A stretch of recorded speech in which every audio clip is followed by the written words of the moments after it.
Gold, trusted gold buyers. మీరు తాకట్టు పెట్టిన బంగారాన్ని విడిపించి ఈ రోజు ఉన్న మార్కెట్ ధరకు కొనబడను.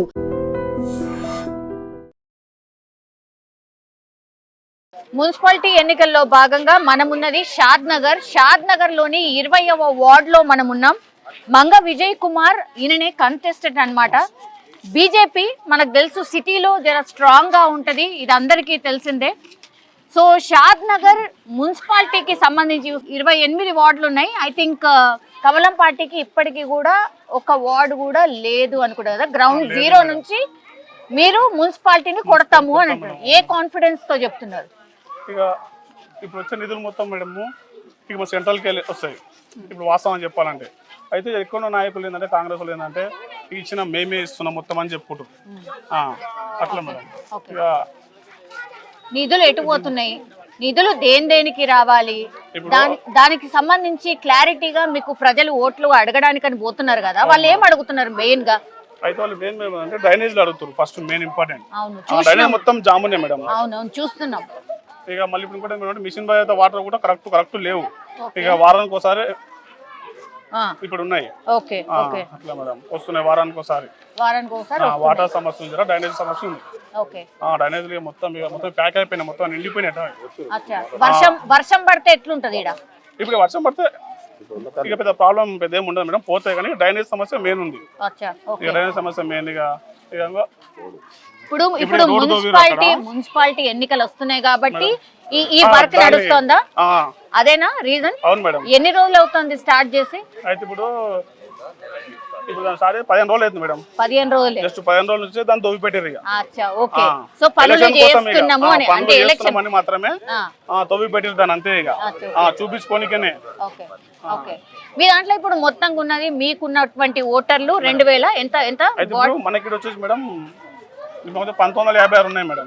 1950 ఓట్లు ఉన్నాయి మేడం. సో మీకు ఏంటి కంఫర్ట్ గా మీరు ఇల్లు పోయి ప్రతి ఓటర్ ని కలవగలుగుతున్నారు, చెప్పగలుగుతున్నారు? చెప్పగలుగుతాం మేడం, ఖచ్చితంగా. బీజేపీ గురించి చెప్పగలుగుతున్నాం, ఖచ్చితంగా చెప్పగలుగుతాం మేము. ఇక సమస్యలపై కూడా మేము ఉన్నాం మేడం. ఇక కాళీవాసులో మా దృష్టికి ఇక కొన్ని సమస్యలు ఉంటే చెప్తారు మా దృష్టికి. ఖచ్చితంగా ఇక అవన్నీ కూడా మేము ఇక భారతీయ జనతా పార్టీ తరఫున పోరాడి చేస్తాం.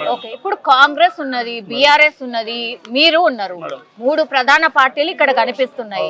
మరి వాళ్ళు కూడా వచ్చి కలుస్తూ ఉంటారు కదా, మరి ఏం చెప్తున్నారట? వాళ్ళు ఏం అడుగుతున్నారు?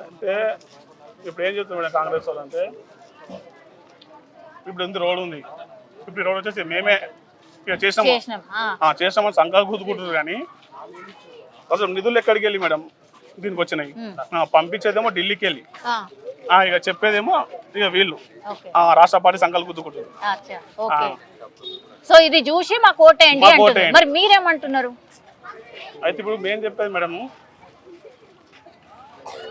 అయితే ఇప్పుడు డబ్బులు పంపించింది కేంద్ర ప్రభుత్వం, రాష్ట్ర ప్రభుత్వం కాదు. కేంద్ర ప్రభుత్వం నిధులతోటే ఇక ఇప్పుడు డ్రైనేజీలు కానీ రోడ్డు కానీ చేస్తున్నారు అని మీ వాదన. సో పైసలు మేము ఇస్తున్నాం, మాకే ఓటేయండి అని మీరు అడుగుతున్నారు, అంతేనా? ఓకే సార్, నమస్తే సార్. నమస్తే సార్. మీరు ఇక్కడ ఇన్ఛార్జ్ గా వ్యవహరిస్తున్నారు సార్. ఐ థింక్ మీకు ఎన్నేళ్ల నుంచో ఎక్స్పీరియన్స్ ఉంది, ఈ ఎలక్షన్స్ ఎట్లా జరుగుతాయి మీకు అన్ని తెలిసిన విషయమే. మీకేమనిపిస్తుంది? ఈ నియోజకవర్గం ఎప్పటి సందో ఉన్నారు కాబట్టి మున్సిపాలిటీ ఎన్నికల్లో బీజేపీ గురించి మాట్లాడితే గనక మీకు ఇక్కడ ఒక్క వార్డు కూడా గతంలో లేదు. ఇప్పుడు వార్డులే కాదు, మున్సిపల్ చైర్మన్ కూడా మీరే గెలుచుకోవాలి అని అనుకుంటున్నారు. ఎట్లా, ఏం ప్లాన్ చేసిర్రు? మేడం మేము 28 వార్డ్స్ ఉన్నాయి మాకు. మేము 20 మనం బీజేపీ తరఫున పోటీ చేస్తున్నాం, 21 ఇండిపెండెంట్ మా వ్యక్తే 21 పోటీ చేస్తున్నాం. అయితే గతంలో 14 చేశాము, ఒక 3 దగ్గరకు వచ్చి ఓడిపోవడం జరిగింది. అప్పటికిప్పటికి ఏంటంటే తేడా నరేంద్ర మోడీ గారి పనితీరు, ఆయన పథకాల మీద బ్రహ్మాండంగా గ్రామాలల్లో సామాన్య మానవుడికి తెలిసిపోయింది. అంటే 2 రూపాయల కిలో బియ్యం నరేంద్ర మోడీ తింటున్నాం, ముద్రా లోన్స్ తీసుకొని మేము చిన్న వ్యాపారాలు చేసుకుంటూ ఉన్నాం. తర్వాత ఆయుష్మాన్ భారత్ కార్డు ఇచ్చి మాకు హాస్పిటల్లో ఒక 5 లక్షల రూపాయలు మాకు కల్పిస్తూ ఉన్నాడు. అదే కాకుండా ఇలా మహిళలకు పెద్ద పీట వేసినటువంటి వ్యక్తి, ఇలా రైతాంగానికి మంచి మనకు ఎకరాకు 6,000 రూపాయలు ఇచ్చి బ్రహ్మాండంగా ఆదుకున్నటువంటి వ్యక్తి. మరి కళ్యాణ లక్ష్మి ఏదైతే మనకు సుకన్య స్కీమ్ ఉందో ఒక ఆడపిల్ల పుడితే పెళ్లి గానికి ఇబ్బంది అవుతుంది కనుక ఆ సుకన్య స్కీమ్ కింద ఒక వంతు మనం ప్రజలు కడితే 2 వంతులు చేసి ఇచ్చినటువంటి నాయకుడు. ఉజ్వల స్కీమ్స్ ఎన్నో పథకాలు ఉన్నాయి. అందుకే దానికంటే ముందు ఈ భారతదేశం సుభిక్షంగా ఉండాలంటే, ఈ భారతదేశం హిందుత్వం భారతదేశం ఉండాలంటే నరేంద్ర మోడీ ఉండాలి, కమలం పువ్వు వికసించాలి. ఆ దిశగా ప్రజలంతా అనుకుంటున్నారు మేడం. కనుక మేము వస్తే ఇక్కడ ఈ యొక్క మున్సిపాలిటీ ఇంతకుముందు అభివృద్ధి జరగలేదు, ఇప్పుడు తప్పకుండా అభివృద్ధి చేస్తాం. ఎందుకంటే ఇక్కడ ఉన్నటువంటి చాలా పనులు ఉన్నాయి. ఇలా డ్రైనేజ్ వ్యవస్థ కానీ, సీసీ రోడ్స్ కానీ, తర్వాత డంప్ యార్డ్స్ కానీ, తర్వాత ఇక్కడ పార్క్స్ కానీ, చాలా కార్యక్రమాలు ఉన్నాయి. గత ప్రభుత్వాలు నిర్లక్ష్యం వహించి చేయలేదు. మేము వస్తే తప్పకుండా మంచి ఇన్కమ్ ఉన్నటువంటి ఈ మున్సిపాలిటీ. ఓకే ఓకే సార్, ఈ స్ట్రీట్ లైట్లు చూస్తే కూడా ఇంత చిన్న స్ట్రీట్ లైట్లు నాకు తెలిసి గ్రామాలలో కూడా ఇంత చిన్నగా ఉంటలేవు. ఏంది ఇది మున్సిపాలిటీలో గంత చిన్న లైట్ ఏంది మీకు? గతంలో నేను చెప్తున్నా కదా మేడం, గతమున్న చైర్మన్లు బీఆర్ఎస్ కాంగ్రెస్ వాళ్ళు నిర్లక్ష్యం చేసిండ్రు. ఇలా ఆ లైట్ కూడా మాదే మేడం. మరి ఎట్లా అలానే గెలిపించుకుంటారు కదా అసెంబ్లీలో, ఎట్లా గెలిపించుకుంటారు మరి? ఇంతకు ముందు ఈ 6 పథకాలు మీకు తెలుసు, మోసం చేసి 6 పథకాలని ఒకే పథకం నడుస్తుంది. వాళ్ళు మోసం చేసిండ్రు. మహిళలకు 2500 ఇస్తున్నారు, 0 చూపించిండ్రు. రైతాంగానికి 10,000 ఇస్తున్నారు, ఏమి ఇవ్వలే. ఇలా స్కూల్ పిల్లలకు స్కూటీ ఇస్తానని మోసం చేసిండ్రు. స్కూటీ లేదు. తర్వాత నిరుద్యోగ వృత్తి 5,000 రూపాయలు ఇస్తామని చెప్పిండ్రు, అది లేదు. కౌలు రైతులకు డబ్బులు ఇస్తామన్నారు, అది లేదు. ఒక బస్సు ఇచ్చి కొట్లాట పెడుతున్నారు అంతే తప్ప ఏది కూడా వాళ్ళ పథకాలన్నీ కూడా శూన్యం, ఏం లేదు. నమ్మకం పోయింది కాంగ్రెస్ మీద.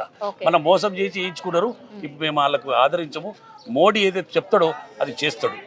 మోడీ ఏదైతే ఇచ్చిండో అది మాకు చేరింది. ప్రతి గడపకు ప్రతి పథకము చేరినటువంటి ఈ యొక్క కార్యక్రమం. ఓకే, ఇప్పుడు మెయిన్ గా మీరు 1, 2, 3 అని అంటే ప్రజలకు ఏం చెప్తున్నారు? మేము వస్తే ఇది చేస్తామని ఏం చెప్తున్నారు?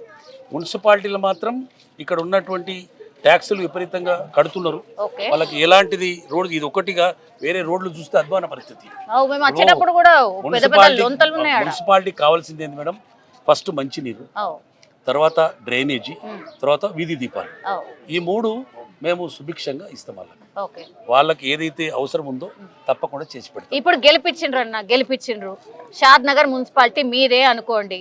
ఇట్లనే మళ్ళీ మున్సిపాలిటీ ఎన్నికలు వచ్చేంత వరకు ఇట్లనే చెప్తారా, లేకపోతే డెవలప్మెంట్ ఎంత జల్దీ స్టార్ట్ చేస్తారు? అందుకోసమే అంబేద్కర్ గారు ఒక ఆయుధం ఇచ్చిండు ప్రజల చేతికి. ఎంత పెద్ద ఆయుధం అంటే ఈసారి చేయకపోతే నెక్స్ట్ నేలకు కొడతారు. చేసిన వ్యక్తి అందుకోసమే చేస్తాం మేము. ఇందాక మోడీ గారు ఏదైతే చెప్పిండో చేసినాం. ఇవన్నీ కూడా మోడీ గారు ఏవైతే మాకు చెప్పిండో ప్రతి కార్యక్రమం జరుగుతుంది. కనుక ఇప్పుడు మేము చేస్తేనే నెక్స్ట్ ఆదరిస్తారు కదా. తప్పకుండా మేము పని చేసేటోళ్ళం మేడం, ఏదో ఆశామాషి ఇంట్లో కూర్చుంటోళ్ళం కాదు. మోడీ మాకు నేర్పించింది ఏంటంటే ప్రజల మధ్యలో ఉండాలి, ప్రజల సమస్యలు తీర్చాలి. అప్పుడే భారతీయ జనతా పార్టీ. ఇప్పుడు నేను కూడా ప్రజలకు అడుగుతా అన్నా, మరి ఎన్నికలు వచ్చినాయనే మీరు కనిపిస్తున్నారా, లేకపోతే మామూలుగా పబ్లిక్ ని కూడా పట్టించుకుంటారా లేదా? మేము కూడా అడుగుతాం, వాళ్ళు ఏం చెప్తారో మేము కూడా వినాలి కదా. మరి డైలీ మాకు మీటింగ్లు జరుగుతూ ఉంటాయి, కార్యక్రమాలు జరుగుతూ ఉంటాయి. ఎవరం ఇంట్లో కూర్చోము. ఇలా వేరే పార్టీలల్లో మా పార్టీకి నిత్యం పని ఉంటుంది, మీటింగ్లు ఉంటాయి, కార్యక్రమాలు ఉంటాయి, ప్రజల మధ్యలో ఉండాలని చెప్తారు. ఆ కార్యక్రమం మాకు ఉంది మేడం. నిజంగా ప్రస్తుతం ఉన్నటువంటి సమాజం దేనికి ప్రయారిటీ ఇస్తుంది? ఆర్థిక సంబంధాల చుట్టూ మాత్రమే తిరుగుతుంది. మళ్ళీ ఎన్నికలంగానే చాలా విరక్తి కలుగుతుంది.